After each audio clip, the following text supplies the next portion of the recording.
Vietnam telah mengalami transformasi ekonomi yang besar melalui kebijakan Doi Moi sejak tahun 1986 yang berhasil mengubah sistem ekonomi Vietnam dari ekonomi tertutup menjadi ekonomi terbuka melalui promosi pasar dan investasi asing. Pada tahun 2007, Vietnam bergabung dengan WTO yang semakin mempercepat integrasi global Vietnam melalui investasi asing, ekspor, dan pertumbuhan GDP rata-rata 6-7% per tahun. Keberhasilan ini berhasil menurunkan angka kemiskinan Vietnam dari 58% menjadi di bawah 6% dan berhasil menciptakan lapangan kerja di sektor manufaktur dan ekspor. Namun tantangan seperti kesenjangan antara perkotaan dan pedesaan, ketimpangan pendapatan, serta isu lingkungan yang masih perlu diatasi. Saat ini pemerintahan Vietnam berfokus pada pembangunan inklusif dan berkelanjutan agar memastikan manfaat globalisasi dapat dirasakan secara merata tanpa mengorbankan stabilitas sosial dan ekologi.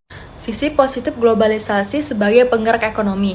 Globalisasi menjadi salah satu faktor penting dalam mendorong perubahan besar pada perekonomian Vietnam sejak dilaksanakannya kebijakan Doi Moi pada tahun 1986. Reformasi ini menggeser sistem ekonomi Vietnam yang semula tertutup dan terpusat menuju mekanisme pasar yang lebih terbuka serta berorientasi ekspor.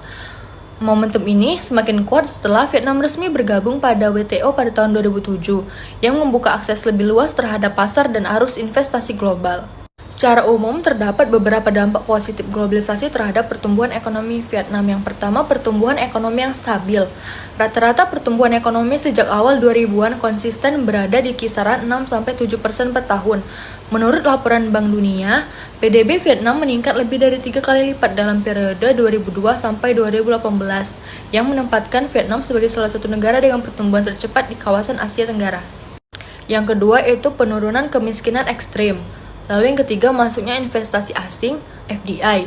Perusahaan multinasional seperti Samsung, Intel, dan LG menjadikan Vietnam sebagai basis produksi global, terutama untuk elektronik dan komponen teknologi. Yang keempat, yaitu perubahan struktur ekonomi. Globalisasi mempercepat transportasi Vietnam dari ekonomi agraris menjadi ekonomi industri dan manufaktur. Ekspor yang sebelumnya didominasi komoditas pertanian bergeser pada produk berteknologi menengah seperti elektronik, smartphone, dan tekstil. Lalu yang kelima, integrasi dalam perdagangan global. Yang keenam, perbaikan infrastruktur dan perkembangan kota. Lalu yang terakhir, munculnya kelas menengah baru. Globalisasi memberikan kontribusi besar terhadap lonjakan pertumbuhan ekonomi Vietnam. Arus perdagangan, investasi asing, serta keterlibatan dalam rantai pasok global menjadikan Vietnam mampu bertransformasi dari negara miskin berbasis agraris menjadi salah satu ekonomi yang paling dinamis di Asia Tenggara. Dengan pengelolaan kebijakan yang tepat, globalisasi terbukti dapat menjadi mesin pertumbuhan dan modernisasi ekonomi nasional. Hai, aku Amanda, dan kali ini kita akan ngebahas sisi negatifnya dari dampak globalisasi. Kita ambil contoh dari negara Vietnam dan kebijakannya Doi Moi. Jadi Vietnam ini sering disebut sebagai contoh sukses dari globalisasi. Sejak reformasi atau kebijakan Doi Moi pada tahun 1986, ekonominya tumbuh pesat dan juga semakin terkoneksi dengan pasar dunia. Tetapi di balik pertumbuhan itu, globalisasi juga bisa menghadirkan sisi negatif yang melebarkan ketimpangan. Pertama, pertumbuhan Vietnam sangat bergantung pada investasi asing. Pabrik-pabrik besar milik perusahaan global memang membuka lapangan pekerjaan, tapi upah buruh tetap rendah, sementara keuntungan utama justru mengalir ke luar negeri. Kemudian, ada perkembangan ekonomi yang terkonsentrasi di kota-kota besar seperti Hanoi dan Ho Chi Minh City. Namun daerah pedesaan dan kelompok etnis minoritas tertinggal, baik dari segi infrastruktur maupun akses ke layanan publik. Dan ketiga, ada di sektor ekspor seperti garmen dan elektronik.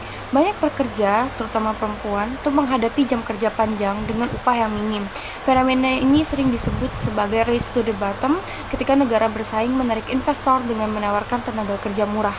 Selain itu, juga arus urbanisasi yang deras memunculkan masalah sosial baru. Migran desa kota sering tinggal di hunian sempit dengan akses terbatas ke fasilitas kesehatan dan juga pendidikan. Dan terakhir, ketergantungan pada ekspor membuat ekonomi Vietnam sangat rentan. Krisis global seperti pandemi COVID-19 langsung memicu PHK massal di pabrik-pabrik ekspor. Jadi globalisasi Vietnam juga bisa disebut sebagai pedang bermata dua. Dia juga mendorong pertumbuhan, tetapi juga memperdalam jurang ketimpangan sosial dan ekonomi. Vietnam adalah salah satu negara di Asia Tenggara yang memiliki pertumbuhan ekonomi paling cepat. Karena kebijakannya yang terbuka, stabilitas politik, dan infrastrukturnya, Vietnam banyak menarik investasi asing. Oleh karena itu, Parlemen Vietnam memiliki target pertumbuhan PDB yang ambisius yang awalnya 6,5% menjadi 8%. Investasi asing yang masuk pun tinggi mencapai 4,33 miliar USD. Sejak diberlakukan pada tahun 1987, Doi Moi terus menunjukkan perkembangan ekonomi yang terus meningkat.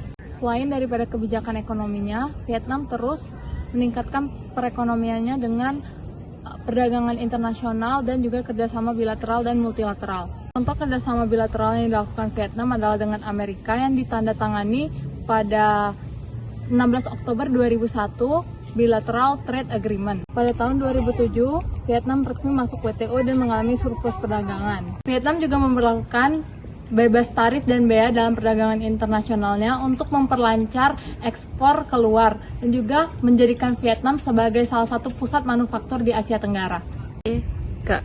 Perjanjian perdagangan bebas ini juga mendorong reformasi hukum di Vietnam, meningkatkan transparansi, dan menciptakan lingkungan yang lebih baik untuk investasi asing. Hal ini memperkuat posisi Vietnam dalam rantai pasokan global. Meskipun begitu, perusahaan domestik ditantang untuk memenuhi standar tinggi Uni Eropa dan aturan asal untuk mendapatkan tarif rendah. Secara keseluruhan, perjanjian perdagangan bebas ini diperkirakan berdampak sangat positif bagi pertumbuhan ekonomi dan ekspor di Vietnam. Di tahun 2020, Vietnam membuat langkah signifikan dengan menandatangani perjanjian perdagangan bebas dengan Uni Eropa. Perjanjian ini menghapus hampir 99% tarif bea masuk, membuka akses besar ke pasar Uni Eropa untuk produk ekspor utama Vietnam seperti tekstil dan alas kaki. Perjanjian perdagangan bebas ini juga mendorong reformasi hukum di Vietnam, meningkatkan transparansi, dan menciptakan lingkungan yang lebih baik untuk investasi asing. Hal ini memperkuat posisi Vietnam dalam rantai pasokan global. Meskipun begitu, perusahaan domestik ditantang untuk memenuhi standar tinggi Uni Eropa dan aturan asal untuk mendapatkan tarif rendah. Secara keseluruhan, perjanjian perdagangan bebas ini diperkirakan berdampak sangat positif bagi pertumbuhan ekonomi dan ekspor di Vietnam. Jadi teman-teman, kesimpulannya adalah globalisasi merupakan pedang bermata dua, yang dimana bisa memberikan dampak positif dan dampak negatif. Dampak positif adalah dampak yang diberikan kepada suatu negara atau suatu individu untuk sebuah pertumbuhan, sedangkan dampak negatif adalah tantangan yang harus dihadapi dari globalisasi tersebut. Seperti pada studi kasus sebelumnya, Vietnam membuat sebuah kebijakan Doi Moi yang dimana itu meningkatkan pertumbuhan perekonomian di Vietnam. Namun, peningkatan pertumbuhan tersebut yang didorong oleh globalisasi memicu yang namanya kesenjangan di negara Vietnam, sehingga Vietnam harus menghadapi tantangan dari efek globalisasi tersebut. Jadi dapat dikatakan globalisasi memberikan kontribusi yang cukup besar, baik berupa keuntungan maupun kerugian. Mungkin itu penjelasan singkat dari saya. Jadi sekian penjelasan dari kami. Semoga teman-teman bisa mendapatkan ilmunya. Kami dari kelompok 2, signing out. Bye-bye.